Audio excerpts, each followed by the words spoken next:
excelente. Tienes Bueno, que hacer stop sharing, ¿no? Para que yo pueda compartir. sí, sí. Ya en un momentito te parto ahí la guitarra. Bueno, bienvenidos a una nueva sesión ya de Cloud Native El Salvador. Estamos muy contentos de tenerlos acá en este evento. La verdad es que estamos tratando de llevar los eventos cada semana, ir conociendo diferentes temáticas que tengan que ver siempre con la nube, ¿verdad? Entonces, y traemos temas variados, ¿verdad? Hoy realmente traemos un tema que nos va a compartir Marvin Hans Flores, que es influencia del cloud en las telecomunicaciones.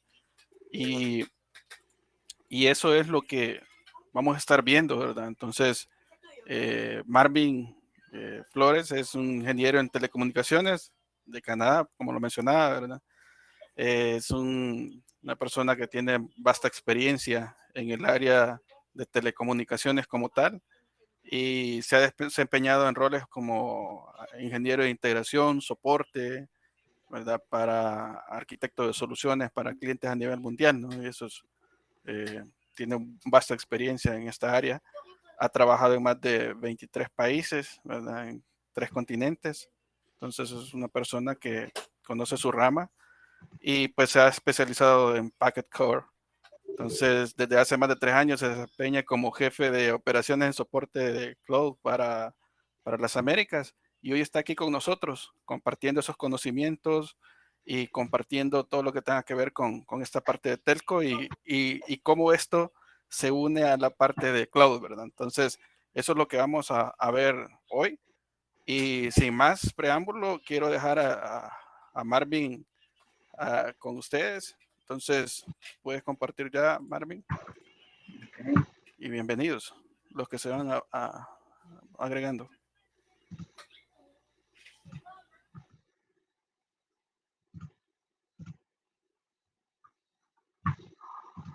Confirman cuando vean el slide. Estamos viéndolo. Adelante. Ok, excelente. Bueno, primero, buenas noches. Definitivamente sí es un gusto estar acá y pues tratar de compartir un poco el conocimiento que, que se ha adquirido durante ya varios años. Como mencionaba José, sí tengo varios años trabajando en telecomunicaciones y pues la cloud ha venido realmente a revolucionar, creo que las tecnologías y las telecomunicaciones no han sido realmente la excepción, ¿no? Entonces, el día de ahora vamos a ver, creo,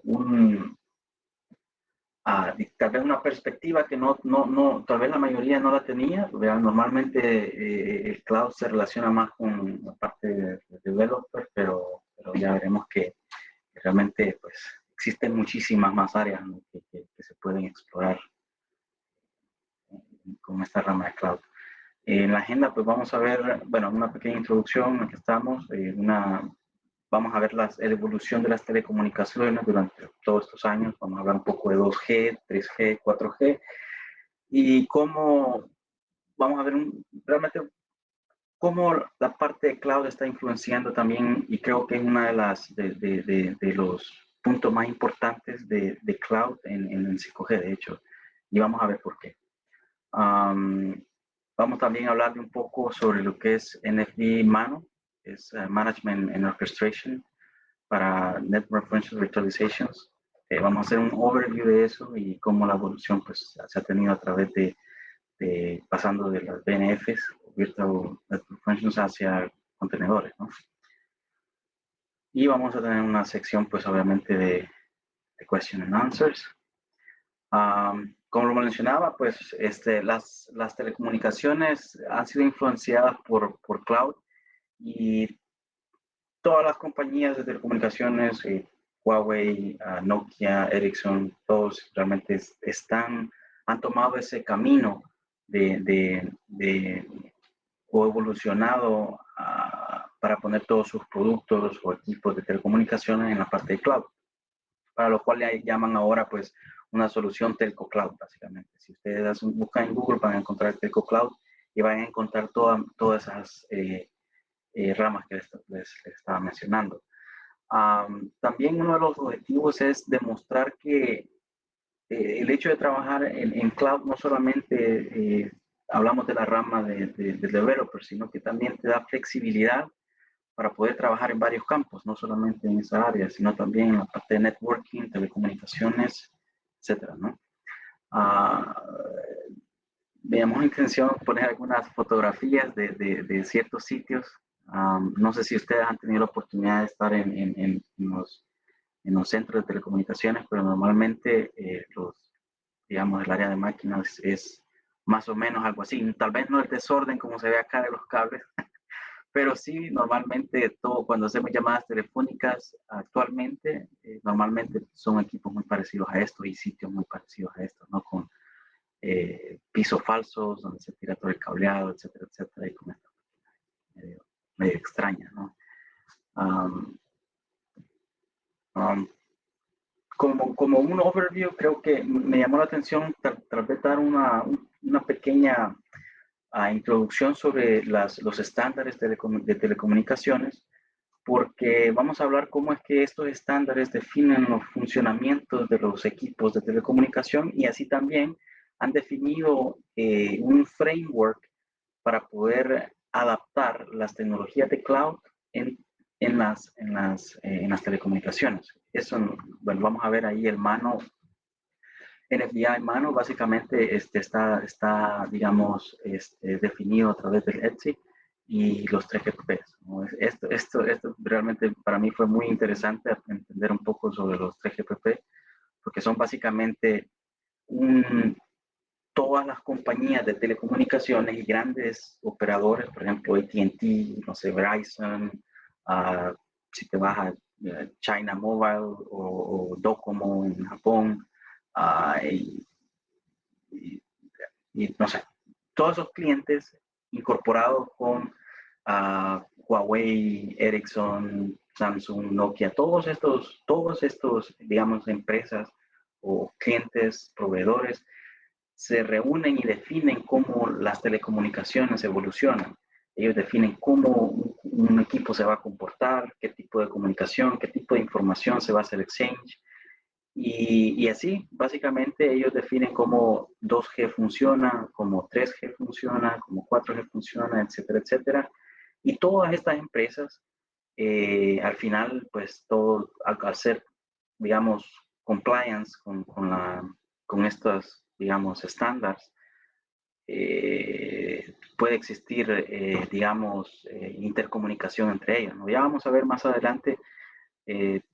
Voy a compartir un par de puntos ahí donde se va a entender más un poco cómo es la importancia de este 3GPP. Y pues tal vez quería mencionar esto sobre los RFCs, que normalmente son publicaciones relacionadas con IP, que no las voy a obviamente mencionar o estudiar acá, pero que sí son importantes mencionar las que existen, ¿no? O sea, creo que incluso cuando yo estudié en la universidad, creo que en un momento dado se habló de RFC, pero la utilización realmente, creo que hasta cuando estás en el campo laboral y tenés problemas, entonces te puedes ir a usar referencias de los RFC y entender el comportamiento, cómo deben los equipos comportarse, qué tipo de flags, para qué sirve cada campo, etcétera, etcétera, ¿no? Ya, igual vamos a ver si hacemos una demostración ahí para ver en qué punto estos pues, son relevantes en nuestra carrera, ¿no? Quería mostrar, creo que un overview de cómo son las telecomunicaciones. Normalmente aquí hay una combinación, se ve, o sea, un poco complicado realmente la maraña de información acá. Sin embargo, aquí hay una combinación de 2G, 3G y 4G. Este es, digamos, el full network architecture, o arquitectura de red. Normalmente un operador como Telemóvil, yo trabajé con Telemóvil en un momento dado, también con Claro y Telefónica, pero bueno, Digicel también, pero Telemóvil lo conocí un poquito más, y ellos tienen, la mayoría de todos estos equipos, ellos los tienen dentro de su red. casi siempre, yo estuve más que todo en la parte de 2G, 3G. Cuando me vine a Canadá, pues fue que trabajé realmente en la parte de 4G. Y bueno, sí, realmente es bastante interesante um, digamos, los puntos de red que se utilizan durante una llamada. Y creo que, bueno, aquí creo que lo más que quería mencionar era cómo es normalmente una red de telecomunicación. Y te puedo para dar ejemplos. No sé, tenemos acá en 2G normalmente se tenía, no sé, un point of sale o GPS, por ejemplo. O sea, point of sale son los equipos para poder pagar, ¿no? Me imagino que todos sabemos eso, pero normalmente ellos ocupan un chip de 2G, o al menos en ese tiempo eso ocupaban cuando yo trabajaba con ciertos operadores. Y básicamente, o sea, creo que acá puedo hacer un print. Normalmente el dispositivo, no sé, un móvil acá se conectaba a través de la interfaz de radio, llegaban a estos equipos llamados BSCs. Creo que estos los pueden identificar todavía ustedes si ven en las antenas de Telecom y todos ellos, ¿no? Van a ver una cosa redonda. Normalmente esas son las BSCs, o al menos parte de los componentes de esas BSC de las antenas. Y bueno, luego se conectaba a ciertos equipos que se encargaban de movilidad. Mi área de expertise realmente era, digamos, toda esta parte de acá. Al menos eso es lo que yo más, lo que sí conozco bastante. Pero bueno, ya lo vamos a ver más adelante. Pero sí, o sea, luego, pues, cuando un móvil hace una llamada, normalmente de 2G, venía acá, se hace una registración y se verifica, por ejemplo, suscripción. Esto básicamente es una base de datos y básicamente acá tenemos información, por ejemplo, si ustedes tienen roaming, aquí se va a aparecer, si tienen datos o no tienen datos, o solamente tienen voz, cosas así, ¿no? O, por ejemplo, qué calidad de servicio utilizas, etcétera, etcétera, pues está definido acá.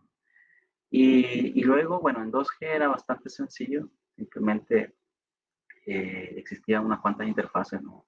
Estaba acá, luego cuando ya, digamos, se establecía una sesión, se enviaba el tráfico acá, que básicamente es un gateway hacia la parte de datos y salía a internet, ¿no? Esto básicamente es un packet switch, digamos, como un paquete de datos sale desde un móvil hacia el internet en 2G. Cuando haces una llamada telefónica, ahí tomaba otro path que es hacia acá, pero bueno, yo no voy a entrar en detalle en la parte de decir, eso es más que todo conocido como circuit switch, pero ahí es otra historia, ¿no? Entonces, no me voy a meter en eso, pero sí, en Packet Core es la forma. 3G también, no sé, era un path parecido, y pues, bueno, muy parecido el path de comunicaciones. Aquí pueden ver que en cada componente de red existía, ven que hay acá una interfaz que se llama GN, S16, etcétera. Eso, digamos, eso es esta información que fluye a través de este tipo de interfaces son definidas a través de los 3GPP que mencioné acá. Bueno, no me voy a entrar mucho en detalles acá, pero básicamente así es como funciona una llamada normal en cuanto a 2G, ¿no? Pero no sé si tienen alguna pregunta o algo, pues pueden siempre interrumpir, no hay problema. Existen también tecnologías como, aparte de las móviles, como estas que son 2G, existen otras tecnologías que son más llamadas como Untrusted Non-3GPP Access, que son básicamente Wi-Fi calling. No sé si ustedes están familiarizados qué es el Wi-Fi calling. ¿No? ¿Sí? No sé si lo han escuchado. Si yo No. entiendo. Eso es bien interesante, fíjense, porque realmente, normalmente cuando uno viaja de un Creo que Víctor te iba a comentar algo. Ajá. Yo lo he escuchado el Wi-Fi calling cuando utilizas el wireless para hacer una llamada. O sea, bueno, al menos lo he visto en algunos servicios como en Google Fi, que algo que ofrecían, pero no sé, corrígeme. Sí, efectivamente. De hecho es bien interesante, fíjate, porque normalmente cuando, bueno, si yo viviendo en Canadá viajo a El Salvador y enciendo mi teléfono, voy a hacer roaming, ¿no? Todos sabemos bueno, lo que es un roaming. Entonces, básicamente, cuando yo hago un roaming, por ejemplo, voy a Claro, ¿no? Entonces, me conecto acá, enciendo mi telefonito y va a haber una conexión, voy a hacer una conexión a unos equipos parecidos a estos, por ejemplo, en Claro, y él se va a dar cuenta que yo no soy de este país, ¿no? Entonces él va a hacer una conexión hacia otro equipo que está en el home, digamos, que sería mi proveedor acá en Canadá, y bueno, va a haber una conexión, existen ciertos agreements, etcétera, etcétera, pero eventualmente yo estoy utilizando la red de Claro, ¿no? Y Claro va a cargar, va a cobrar a mi proveedor y mi proveedor obviamente me va a cobrar a mí, ¿no? O sea, así funciona. Sin embargo, si vos utilizas Wi-Fi calling, entonces, si yo me voy a El Salvador y en vez de encender mi teléfono como, digamos, normalmente utilizando una conexión de network de móvil, puedo poner simplemente, utilizar Wi-Fi calling a través de un Wi-Fi normal, simplemente tener Wi-Fi, y él va a hacer una resolución hacia hasta un AAA para encontrar un gateway. Entonces, bueno, o sea, hay procedimientos, ¿no? O arquitecturas de red que van a hacer públicas la información de este equipo. Entonces, yo voy a poder, desde El Salvador, hacer un query hacia acá, que me dé la dirección IP de acá y hacer la conexión hacia acá. Y a partir de ese momento, yo estoy conectado a la red de mi proveedor en Canadá, pero a través de Wi-Fi. Entonces aquí nadie paga. Creo que es un truco que es bastante interesante, ¿no? O sea, creo que no, bueno, al menos en mi caso, pues, yo lo uso bastante, lo siento bastante útil, digamos, para no pagar roaming cuando uno viaja y pues, y esto no es ilegal, ¿eh? O sea, de hecho es para eso, o sea, es un feature que se tiene y todo, o sea, los operadores lo hacen para de alguna forma reducir digamos, la congestión en radio y cosas así. Pero sí, eso creo que es algo bien interesante que yo me he dado cuenta que mucha gente no lo utiliza y lo tenemos casi que la mayoría disponible. Pero bueno, creo que era más. Oye, Marvin, ¿Ah? yo tengo una pregunta. Veo que tienes en el Core Network, tienes MMI, SGW y todos sus componentes. Entiendo que esos componentes son equipo especializado y hardware muy especial. ¿Sabrás más o menos el costo o en qué rangos oscilan ese tipo de equipos? Fíjate que yo estuve en un momento dado, va a depender, porque este componente es mucho más complicado que este. Oh, perdón. Déjame, voy a adelantar un poco las slides para mostrarte, porque acá un poco marañado acá. Normalmente los operadores hacen combinación entre entidades de redes. Por ejemplo, para 2G, 3G y 4G normalmente usan el mismo, este acá. Y para la parte de gateway usan también el mismo. Sin embargo, este componente, digamos, es mucho más sencillo en cuanto a la complejidad, o sea, menos complejo, digamos. O sea, sí, obviamente tiene cierta cantidad de interfaces, pero este acá se encarga de la movilidad del móvil, es decir, si pasas de una red a otra, si pasas de una tecnología a otra, etcétera, etcétera, se encarga de todo eso. bueno, cuando hace roaming, también él es el principal que se carga esa parte. Este equipo, tengo entendido, bueno, la última vez que vi precio, hace unos 4 años tal vez, costaba alrededor de $1 millón. Este. Y bueno, operadores, o sea, yo he visto operadores que tienen 800 equipos de estos. O sea, es una barbaridad realmente. O sea, y va a depender también de la complejidad de la red, ¿no? O sea, por ejemplo, normalmente tienen capacidades de unos 20 millones de suscriptores, pero por temas de redundancia, hay operadores que tienen 2, ¿no? 2, 4, 6, o sea, va a depender de la topología de la red también, pero yo he conocido clientes que tienen alrededor de unos 700, 800 solamente. Sí. Sí, más que nada eso iba, ¿no? O sea, el costo de un equipo que lo necesitas hacer como proveedor y que tiene un periodo de vida, ¿no? Pero bueno. Es bien interesante porque con la tecnología de cloud te permiten hacer, incluso en un solo servidor, tener, yo he visto una solución que es así, tener básicamente todo, que esto es esto, esto y esto, incluso esto en un solo server.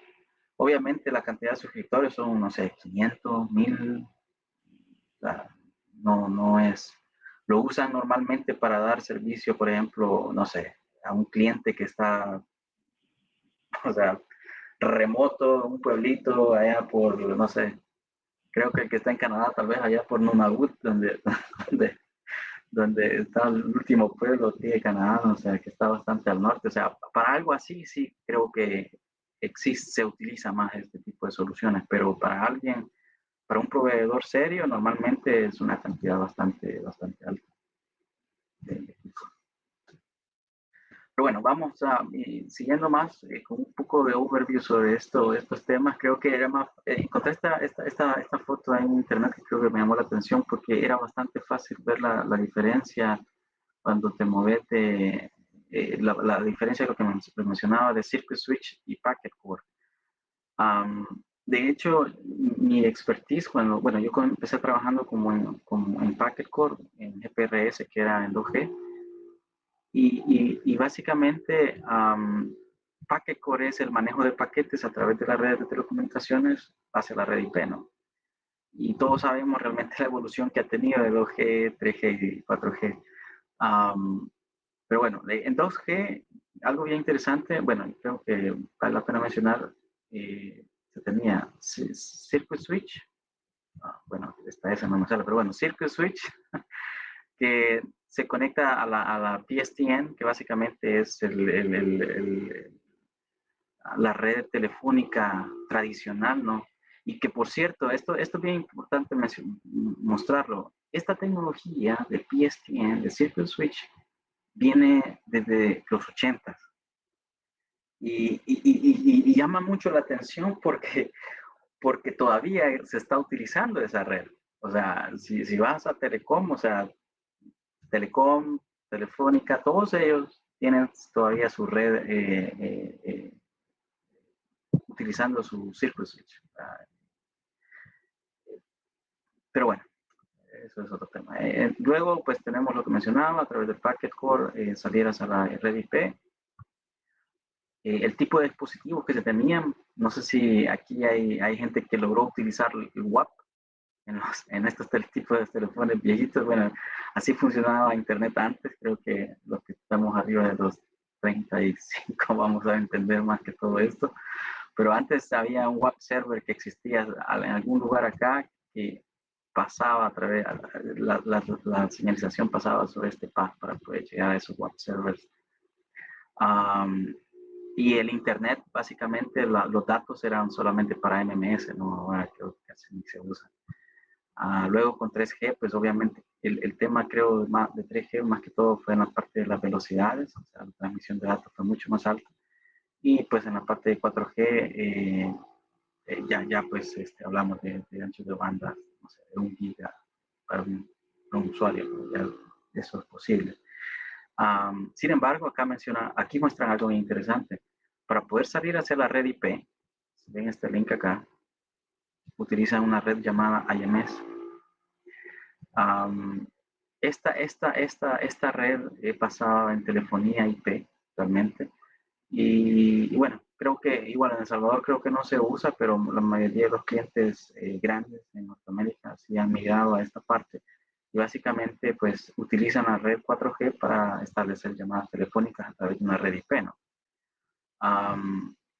Si ustedes hacen una llamada normalmente y están conectados a un telefonito 4G, de hecho va a ser algo llamado CS Fallback y él va a regresar hacia 2G o 3G y ahí en el telefonito van a ver una señal que en vez de LTE se va a cambiar a otra cosa, no sé, pero es porque básicamente su equipo del móvil ha cambiado de, digamos, de tecnología, ¿no? En vez de estar en 4G, pues se pasó a...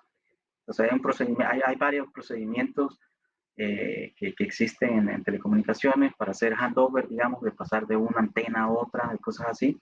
Pues entonces algo parecido sucede, simplemente que es a nivel de tecnología, ¿no? Se cambia digamos, de radio, ¿no? De 4G a 3G o de 4G a 2G. Okay. Mira, yo no utilicé eso y tengo un poquito más de 35, pero ahí dice Vicente que sí se recuerda cuando utilizó el servicio web, así como Lisandra dice que sí lo utilizó. Sí.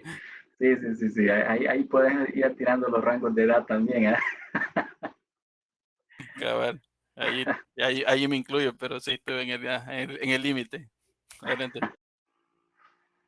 Pues sí. Luego, bueno, esto realmente, y creo que eso es lo que yo realmente hacía cuando estaba más en la área técnica, lo mismo, era básicamente los componentes de manejo de paquetes de las diferentes tecnologías, ¿no? 2G, 3G, 4G. CDMA realmente pocos clientes lo vi.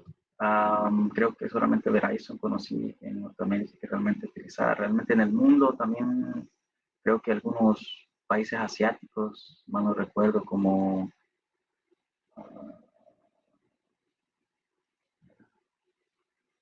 Softlink, creo. Sí, SoftBank, perdón, SoftBank. En Japón creo que tenía esta tecnología y AT&T y Verizon, pero en general todos fueron con esta tecnología. Luego pues están los non-trusted, lo que mencionaba, este es el Wi-Fi calling básicamente. Y estos non-trusted era porque se utiliza parte de CDMA para poder conectarse a esta red, pero al final este básicamente es Wi-Fi calling que les mencionaba, ¿no? Que a través de este equipo que es IPVG se conecta básicamente hacia la red móvil de 4G, que es básicamente todo esto. Bueno, esto. Y pues, no sé, tal vez no voy a entrar en detalles en cuanto al funcionamiento de cada uno de ellos, pero al final, algo que sí quería mencionar es lo de las interfaces, ¿no? O sea, si se ve acá, hay mucho nombre de interfaz, UGN, Sport, todo eso, GN. Pues todo esto básicamente define, bueno, esto tiene un stack, ¿no? Digamos, una estructura de protocolo que puse acá. Y acá tomé este ejemplo, que es una interfaz llamada S11, que se utiliza para conectar pues, este equipo de la hacia todo el equipo. Y aquí podemos encontrar pues, algo ya más conocido, creo yo, ¿no? O sea, que es la capa ósea. Entonces, acá pues capa física, frame, IP, y luego pues esta es la parte de señalización que utiliza las telecomunicaciones y que están regidas por estos señales de acá, ¿no? 3GPP. Realmente la mejor forma para entender qué es lo que fluye en esta información, por ejemplo, acá, bueno, te puede definir tu número de teléfono, a dónde estás localizado, de hecho, que te puede decir incluso,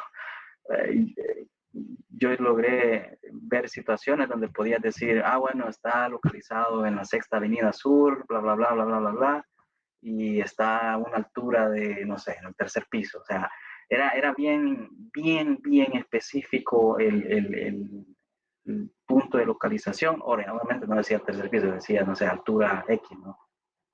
Pero te puede ser muy específico y, no sé, te define, no sé, si estás haciendo roaming, si no estás haciendo roaming. Muchos campos realmente que se intercambian en este tipo de mensajes y realmente es bastante interesante. Yo en un momento dado estuve en Costa Rica y recuerdo que estaba haciendo pruebas y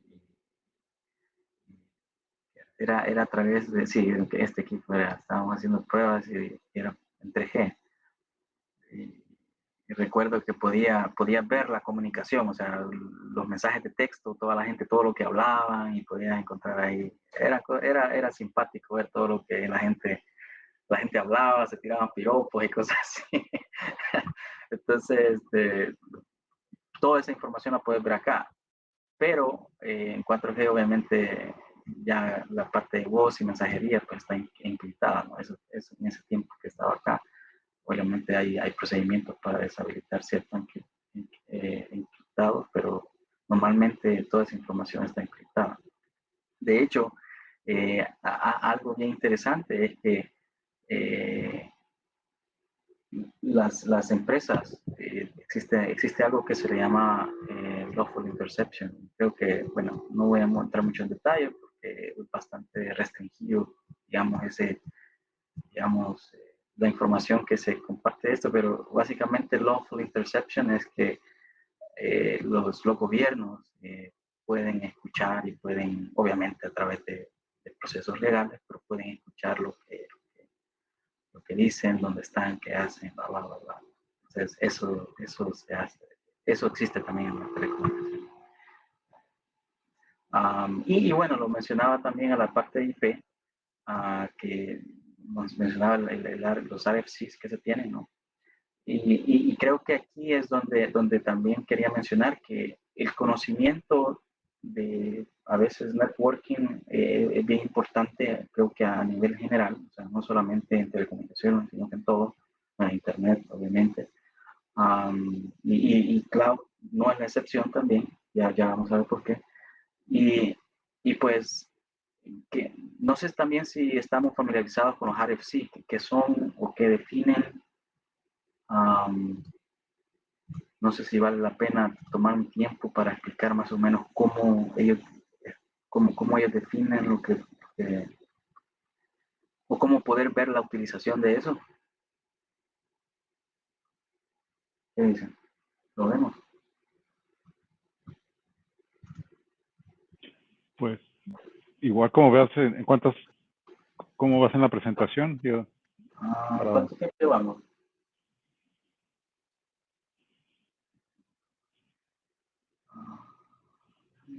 Sí, creo que podemos verlo rápidamente. Ok, dale. Voy a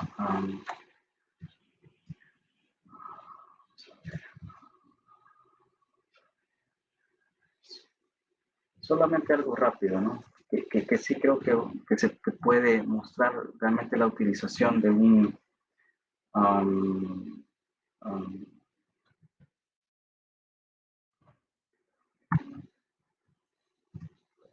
quiero tener un archivito. Creo que casi la mayoría, no sé si todos, la mayoría está familiarizado con lo que es Wireshark.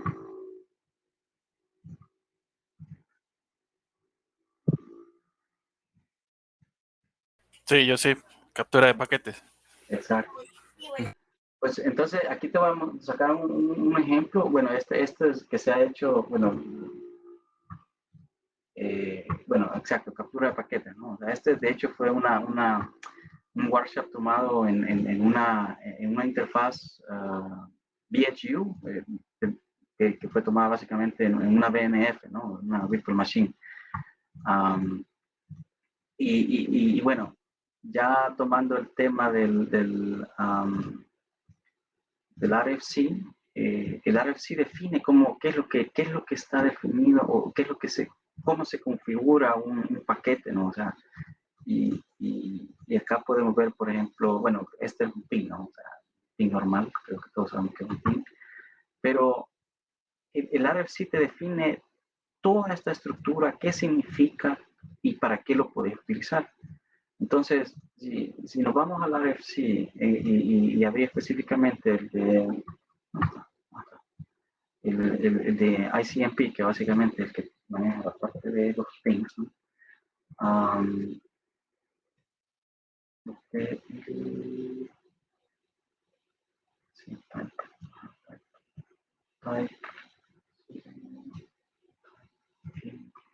Yeah, ok. Entonces acá tenemos para saber realmente lo que hace acá, vamos a usar este ejemplo rápidamente. El ICMP me está diciendo todo el tipo de paquete. En este caso estoy buscando un tipo 8, ¿no? Que sería 8, ok. Bueno, aquí está, por ejemplo, acá el tipo 8, que obviamente lo vemos acá. Y aquí te especifica realmente para qué tipo de paquete es, ¿no? O sea, obviamente es un eco, o sea, ping, ¿no? Y te dice, por ejemplo, no sé, qué tipo de información tenés acá. Creo que incluso el sequence number. Vamos a ver. No lo encuentro.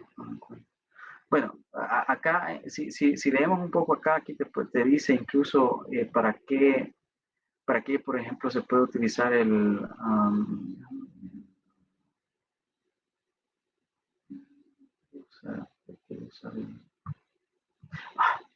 quería hacer realmente el reference code para poder identificar digamos, el paquete, pero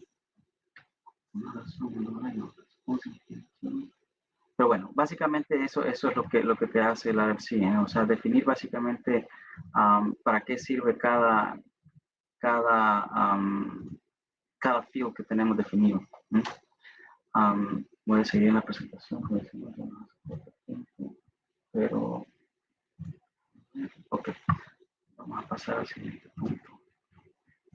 Luego creo que va más, bueno, ahora vamos aquí en este punto sería más ya orientado a la parte de cloud. Como mencionaba antes, o sea, nuevamente es un grupo o otra organización de estándar que es ETSI, que tenemos acá, quien ha definido, digamos, el framework para poder utilizar la parte de virtualización en las telecomunicaciones. ¿Okay?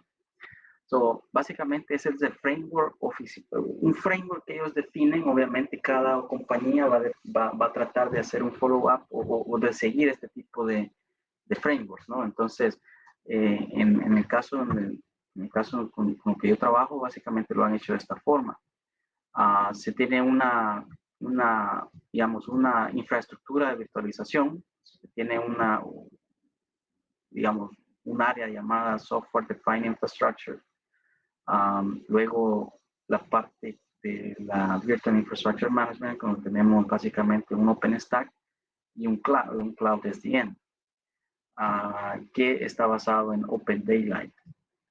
Entonces, bueno, y obviamente hay un orchestrator que también está basado en OpenStack. Y arriba de esta, digamos, infraestructura se definen nuestras BNFs. Obviamente, cuando se hace un deployment, normalmente, bueno, déjame ver. Bueno, creo que voy a explicar primero esta slide, que creo que es lo más, para poder ir un poco más acá atrás. Y es que normalmente los equipos de telecomunicaciones trabajan en un sistema distribuido. Es decir, existen varios VMs teniendo roles diferentes. Normalmente se tienen controladoras, otras que se manejan payload, cosas así. Y existe una intercomunicación entre cada VM.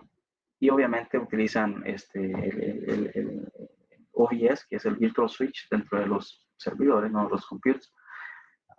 Dependiendo si utilizan SDN, pues también tenemos SDN que controla esa parte. Pero Pero básicamente, sí, esta es una arquitectura normal de un BNF, ¿no? O sea, tener, como te decía, la parte de la infraestructura, que también es manejada de forma automática a nuestros hypervisors, que normalmente utilizamos acá, KVM en este caso. Y luego tenemos nuestras virtual machines, que obviamente pues, pueden ser cualquier punto de red. Y aquí puse, por ejemplo, un VMMI, un VPG, puede haber un HCS, lo que sea. Y así es como realmente se está implementando o se implementó en un momento dado cloud dentro de las comunicaciones. Así inició más bien. Sin embargo, existen muchos problemas, más que todo que no... bueno, obviamente la utilización de los recursos no es tan eficiente, la parte de operación y mantenimiento es muy complicada. Y bueno, hay muchos challenge o, digamos, problemas para poder tener las redes así virtualizadas, ¿no? Y bueno, en cuanto al deployment, tal vez no me estoy quedando un poco tiempo, entonces no voy a ir en detalle, pero básicamente hay varios, como mencionaba, los equipos están interconectados, entonces cuando se hace un deployment, normalmente lo hacemos a través de Orchestrator, que como utilizamos OpenStack, en ese caso es el HEAT, que se encarga de la parte de orchestration y hace el deployment de los diferentes BNFs a través de network plugins o Neutron plugins. Se hace una conexión de OpenStack SDN, y SDN normalmente hace el flash, digamos, de toda la parte de networking, digamos, crear networks, flows, etcétera, las BNFs y hacia la parte IP que se encuentra acá abajo, digamos, switching. Normalmente hay un fabric que se tiene y okay, en un minuto le dije algo que realmente es muy complejo, pero básicamente así es como funciona normalmente un deployment, ¿no? Bueno, quisiera dar más tiempo ahí, pero creo que debo buscar una siguiente slide. Igual si tienen preguntas acá, pues lo podemos aclarar más adelante. En cuanto... Ok. Y bueno, sí, básicamente eso es lo que mencionaba, ¿no? Tenemos acá un software defined infrastructure donde básicamente lo que se hace es que se tienen todos los componentes o recursos de red, digamos, storage, CPU, memoria, etcétera. Y bueno, acá nosotros ocupamos un componente llamado vPod, que básicamente es virtualización de los equipos o segmentación de toda la capacidad. Por ejemplo, tienes 10 servidores, X cantidad de storage, y puedes hacer split y crear un pequeño data center virtual, y en base a ese montar, por ejemplo, un OpenStack para poder montar encima todas las BNF o componentes de telecomunicaciones. Sería una VM básicamente lo que montas ahí, obviamente, pero se hace, digamos, en un data center virtual.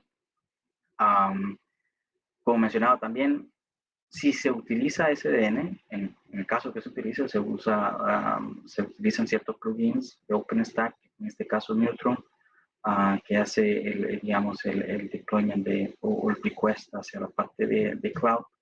Cloud está basado siempre en Open Daylight y pues acá se hace el deployment de los diferentes VLANs, etcétera, etcétera, ¿no? Sí. Bueno, luego vamos a pasar un poco más a la parte de los contenedores, donde ya se utiliza Kubernetes. Y que obviamente pues toda la idea de Kubernetes es hacer digamos, remover la parte que teníamos antes de virtualización. Actualmente como funcionan al menos nuestras tecnologías es que pues inicialmente se tenía digamos, un OpenStack y arriba se montaban, digamos, las BNFs. Luego se ha migrado a tener digamos, de un OpenStack a montar un container Kubernetes encima, y luego las BNFs para hacer digamos, un middle step, un paso intermedio antes de pasar a tener directamente digamos, los contenedores exactamente sobre nuestra infraestructura. La lógica siempre es muy parecida digamos, en los equipos de telecomunicación, como mencionaba, que son equipos distribuidos y, bueno, creo que lo que mencionaba acá, distribuidos en el sentido de que existe una comunicación interna, aunque como entidad de red sea una, existen muchos VMs que realmente crean la BNF como tal, ¿no? Normalmente uno asume que tal vez es un servidor o una PC normal o una única PC, pero realmente es un sistema distribuido donde hay muchas VMs que, digamos, crean un solo entidad de red. Y lo mismo en contenedores. Básicamente, lo que hacemos acá es lo mismo. O sea, se crean como sistema distribuido, en cada worker se va a crear a ciertos componentes para al final utilizarlos como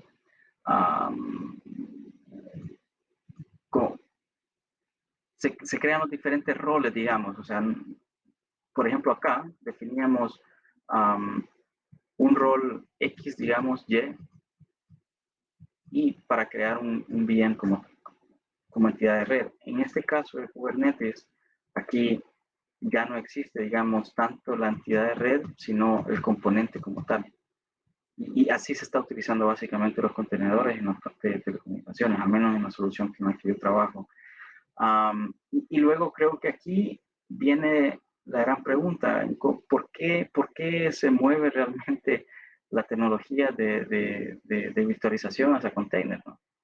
Y básicamente, creo que no puse ese slide, básicamente una de las razones principales es por la utilización en 5G, es que se tiene mucha flexibilidad, obviamente la mejor utilización de los recursos, etcétera, pero una de las razones principales es porque es casi un requerimiento para la funcionalidad, o una de las funcionalidades principales de 5G, que es algo llamado network slicing. Y básicamente, si network slicing lo que significa es que actualmente un proveedor te da una sola red. O sea, aquí, por ejemplo, si te vas a 4G, aquí es una sola red. O sea, aquí se conecta Pedro, Juan, todo, ¿no? O sea, sin embargo, cuando hablas de 5G, 5G te va a permitir crear redes específicas para clientes específicos. Y de hecho, no puse ese slide, pero déjame, voy a buscar También, Marvin, se debe a que tienes en la parte de GNOB, tienes, puedes coger diferentes aspectos de red, ¿no? De secuencia de red, ¿no? No, pero el network slicing básicamente es más que todo orientado a test case. Por ejemplo, si si necesitas alto ancho de banda, el network slicing te va a generar una red específica para cumplir esos requerimientos. Por ejemplo, tener alto calidad de servicio, cosas así. Pero, por ejemplo, en el caso, tenemos otro ejemplo del IoT, ¿no? IoT realmente no necesitas tener alto ancho de banda. Entonces, puedes crear un network slice o crear una red específica solamente para ellos y dar esa calidad de servicio bastante baja, ¿ya? O sea, esa básicamente es una de las principales, digamos, bellezas que ven en la parte de 5G, que es básicamente el network slicing. Obviamente, para los operadores, te pueden vender ya, no sé, por decir una red específica para el Army en los Estados Unidos. O sea, y entonces, de esa forma, ellos pueden garantizar, uno, que no están, bueno, no tienen ningún tipo de de comunicación con ninguna otra red y ellos pueden definir sus especificaciones de red, es decir, cuánta velocidad, cuál es el QoS que quieren tener, etcétera, etcétera. Y bueno, sí, básicamente los contenedores básicamente sí, van a ayudar a la creación de esas redes de forma automática. Y eso creo que es otro punto que vale la pena mencionar. Normalmente para hacer un deployment es un poco complicado, en cambio para la parte, bueno, en cuanto a tiempo, recursos, etcétera. Obviamente con contenedores, pues un deployment de un MMI te dura segundos. Entonces, es algo que, o sea, en cuanto a recursos o flexibilidad es bastante útil para los operadores. Entonces, esa es una de las razones por las que se están moviendo las telecomunicaciones más a la parte de cloud, ¿no? De containers en este caso. Oye, Marvin, y vi que pusiste ONAP. En su caso en particular, ¿están usando ONAP o todavía no lo han Lo que pasa, adoptado?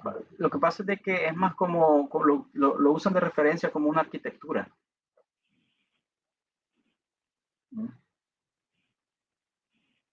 Pero más como una arquitectura de orchestration, pero no, al final realmente ya cuando ves realmente el main driver o digamos el componente quien define más que todo cómo funciona es el OpenStack. Claro, claro. Sí, es como la arquitectura de referencia, ¿no? Exacto.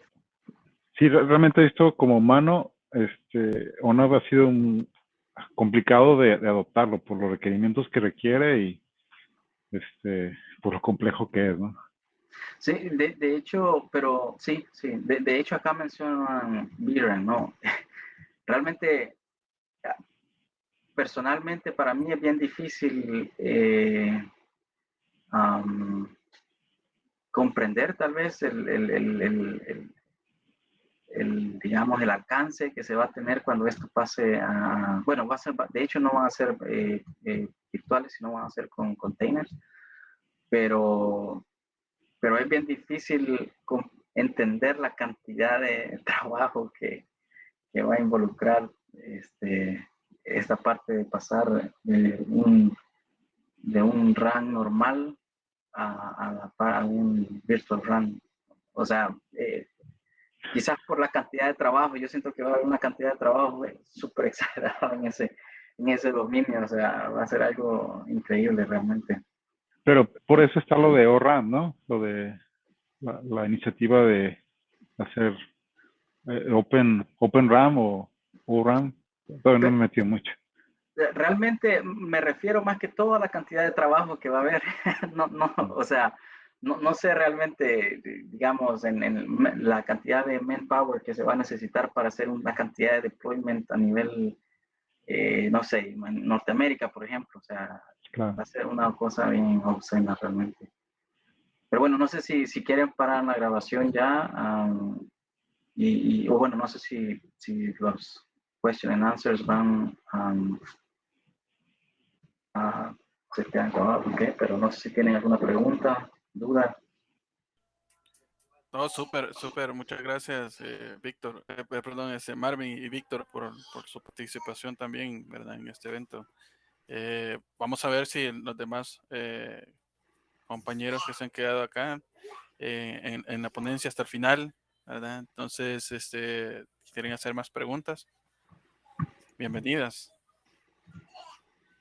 Pero sí es interesante ir conociendo toda esta área. Para mí, la verdad que yo estoy en la parte de infraestructura, pero todo esto que ha estado compartiendo Marvin es súper interesante y muchas de las cosas pues me sentí un poco perdido, ¿verdad? Pero sí es interesante conocer nuevas cosas.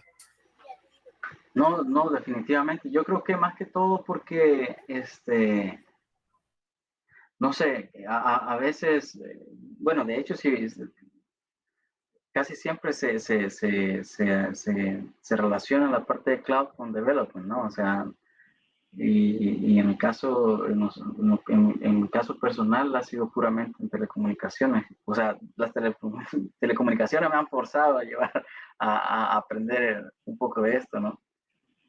Pero sí, o sea, es un mundo interesante donde hay un mix de conocimiento realmente, porque tenés que saber mucho de IP, tenés que saber un poco de programación, tenés que saber, bueno, obviamente Linux es fundamental, telecomunicaciones y bueno, ahora un poco de cloud. Pero ahí sí creo que es algo que a mí me llama la atención. No sé, yo no soy desarrollador, pero obviamente estoy expuesto diariamente a una X cantidad de problemas en diferentes clientes del mundo y aprendo, por ejemplo, no sé, si me voy a OpenStack, no sé qué componente hace qué, cómo va a funcionar, qué puede fallar, etcétera, etcétera. Pero no sé si dentro de su rama ustedes van, por ejemplo, a hacer un troubleshooting en Git, por ejemplo, o un troubleshooting no sé, en Neutron, o si, por ejemplo, no sé, un trace en OBS, por ejemplo, para un problema para hacer un trazado entre computes o sea, esas cosas no sé si es algo que ustedes hacen o cómo. Bueno, ahí yo puedo compartir. Ay, se escucha medio raro el Creo video. que tú tienes feedback, Marvin, creo yo. Pero, ajá, adelante. Sí, es que está medio raro el sonido. Bueno, yo porque coincido completamente con Marvin. Lo que está pasando ahorita en los telcos es algo súper, súper increíble. Sobre todo esa transición de este problema que tienen, ¿no? Tienen equipo que vale millones de dólares, muchísimo, y lo tienen que estar actualizando con cierta frecuencia. Ya ahorita, eh, internamente en Samsung, yo lo que he visto es que ya están trabajando en 6G, o sea, ya están definiendo, haciendo pruebas, viendo los requerimientos, diseñando las antenas, lo cual quiere decir que 5G, aunque todavía no esté implementado, ya, o sea, ya está a la vuelta de la esquina. Y por otro lado, esta convergencia de la nube, ¿no? La nube, una de las cosas cuando empecé con OpenStack y de los que fueron fuertemente los que adoptaban OpenStack era las empresas de telecomunicaciones. Y en general eh, se llegó a un punto donde, ok, se tiene una nube privada. OpenStack básicamente es tener un AWS en on-premise, o sea, quedarlo tú en una nube privada. Y la pregunta del millón era, ok, tengo todas estas APIs, ¿ahora qué? O sea, ahora cómo creo mis aplicaciones, cómo desarrollo todo eso. De repente sale la gente de Google, anuncia Kubernetes y Kubernetes le agrega esa parte de, digamos que eh, ese pegamento, esa parte. Entonces ya puedes sacar todas las ventajas. El problema está en que si desarrollas tus aplicaciones en la nube, montando con un Kubernetes, tienes lo que es el problema de doble overlay, ¿no? O sea, Kubernetes a la red, o sea, los paquetes que salen de un pod hacia otro pod, al pasar por las máquinas virtuales, o sea, Kubernetes le mete una capa de overlay y luego saliendo de la máquina virtual, ya sea por OpenStack, pasa con otro overlay, entonces el paquete se empieza a ser afectado, ¿no? Y entonces surge una serie de interrogaciones, de decir, bueno, ¿cómo solucionamos el problema y hacemos que esto funcione? Pero, digo, el problema sigue ahí y seguirá porque sí es bastante complejo de resolver, pero las empresas están dispuestas a pagar, ¿no? Creo que es un área que da para mucho y a mí me fascina. Sí, no, sí, pero sí, es interesante realmente todo lo que está pasando, pero sí, yo siempre me he preguntado en eso, si en la parte de desarrollo se hacen todo ese tipo de investigaciones, pero parece que sí, ¿eh? Pero bueno, en tu caso, Víctor, vos trabajas o sea, Samsung obviamente está en la parte de telecomunicaciones también. pero no sé si en la parte de desarrollo como tal, a veces también se llega a ese nivel de troubleshooting, digamos. Bueno, quizás en mi experiencia más bien se puede dividir dos. Cuando trabajé más por el lado de Intel, cuando trabajamos por la parte de Intel era, vamos trayendo toda esa carga y toda esa necesidad a x86, ¿no? A servidores de commodity, ¿no? Entonces, si necesitabas gastar no sé, como dices, $1 millón en un equipo como un MMI o cualquiera de esos, vamos ahorrando ese dinero y si tienes esa misma funcionalidad en una máquina virtual de un servidor x86, pues prácticamente reduces muchísimo el costo operativo y esa era la funcionalidad. Y de hecho, ese es el interés digamos que de Intel es tráete todo para algo que conocemos, ¿no? Por la parte ya de Samsung, más que nada es más que nada la integración, ¿no?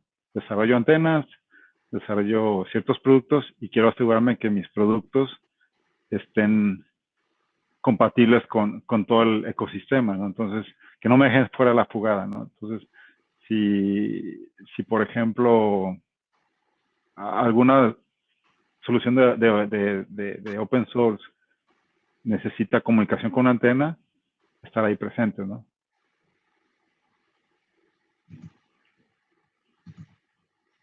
Interesante. Interesante, muy, muy interesante lo que nos han compartido Víctor, Marvin, ¿verdad? Entonces, les agradecemos grandemente esto que nos han compartido. Marvin, muchas gracias por esta presentación. Y solo le robamos un minuto más para compartir los siguientes eventos y pues estaríamos dando por cerrada esta charla de hoy, que estuvo muy interesante. Igual pues invitarles a próximos eventos que vamos a estar haciendo, ¿verdad? Estamos trabajando en más eventos cada semana para poder compartir entre comunidad, ¿verdad? Buenísimo. Marvin, si puedes compartir. Perdón, José Enrique. Y por lo demás, muy agradecidos por los que han asistido. Perfecto.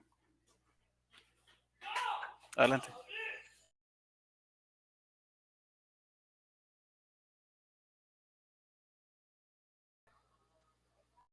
Perdón. Sí, sin duda es un tema de mucho interés lo que hemos visto ahora. Es un tema, creo que falta explorarlo, muchas complejidades. Para mí es algo nuevo. Y pues muchas gracias, Marvin. Y acá, bueno, vamos a compartir los siguientes eventos. El próximo evento que tenemos planeado es el evento llamado Cómo el inglés nos abre puertas.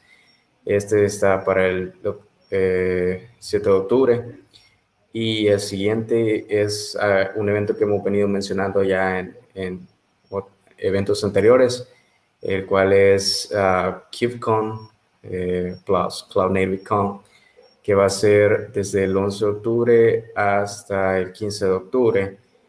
Para me imagino que muchos acá ya se pudieron suscribir, aplicar para participar de manera virtual al evento. Y si no lo han hecho, en el chat voy a dejar el link para que puedan acceder y puedan aplicar para poder participar virtualmente. La fecha límite es el día de mañana, así que si alguien está interesado, pues puede suscribirse ahí. Y nuevamente, muchas gracias. Ha sido un gran gusto para nosotros tenerlas acá. Ustedes son la comunidad de Cloud Native El Salvador y pues cada interacción que tenemos es pues enriquecedora. Aprendemos constantemente, aprendemos juntos y pues esperamos tenerles en los próximos eventos.